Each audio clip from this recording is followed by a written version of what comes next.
Balder, the son of Odin and Frigg, was one of the most beloved gods in Norse mythology.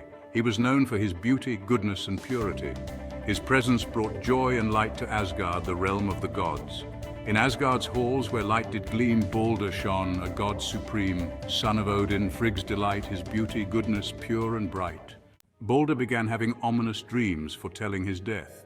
Distressed, his mother, Frigg, sought to protect him. She traveled the world and obtained oaths from all things, living and non-living, not to harm her son.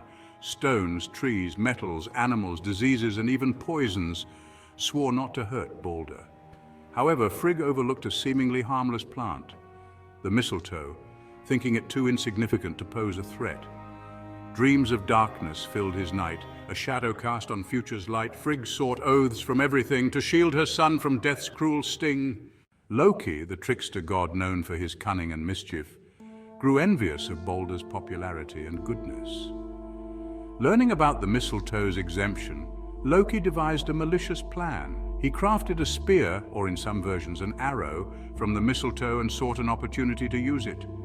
Loki, envious, sought to plot a wicked scheme his heart begot. Mistletoe overlooked was found, crafted into a spear, unbound. The gods, reassured by Frigg's efforts, often amused themselves by throwing objects at Balder which would harmlessly bounce off him. This game delighted everyone as it confirmed Balder's invulnerability. The gods in mirth would often play at Balder objects thrown each day, all harmless, bouncing off his skin. Their joy was great, their trust within. Hod, Balder's blind brother, was present during one of these games. Loki approached Hod, pretending to be helpful. He offered Hod the mistletoe spear and guided his hand to throw it at Balder.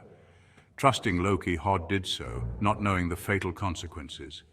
Blind Hod stood by. Without a clue, Loki approached with malice true. He placed the spear in Hod's firm grasp, guided his hand in fatal clasp. The mistletoe spear pierced Balder, killing him instantly. The gods were horrified and grief-stricken by Balder's death.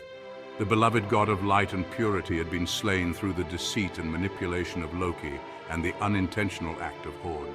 The spear did fly, the laughter ceased, pierced Balder's heart, his life released. Gods stood in shock, their sorrow great, their light and joy met cruel fate. The death of Balder caused immense sorrow and upheaval among the gods. Balder's wife Nanna died of grief, and both were placed on Balder's funeral ship, which was set aflame and pushed out to sea.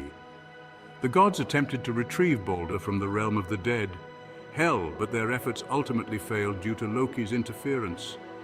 Balder's wife, in grief, did die. On funeral ship, their spirits high, set aflame and pushed to sea. The gods lamented destiny. Loki's actions led to his eventual punishment by the gods. He was bound to a rock with the entrails of his son, and a venomous serpent was placed above him, dripping poison onto his face. This punishment was meant to last until Ragnarok, the end of the world. Hod, on the other hand, was forgiven by the gods, as his role was one of unwitting participation rather than malicious intent. Loki's punishment was dire, bound by entrails, pain and fire. Hod was forgiven, his role unseen, for his part was not of mean. In Asgard's halls the silence fell, a tale of love and sorrow tell. Balder's light, though snuffed and gone, in hearts of gods forever shone. The threads of fate, so tightly spun, had brought to end what once begun, yet hope remained in shadows cast for Balder's return when time had passed. Ragnarok would seal the end, yet promise new beginnings send. Through death and loss, rebirth would spring, the cycle of life's eternal ring.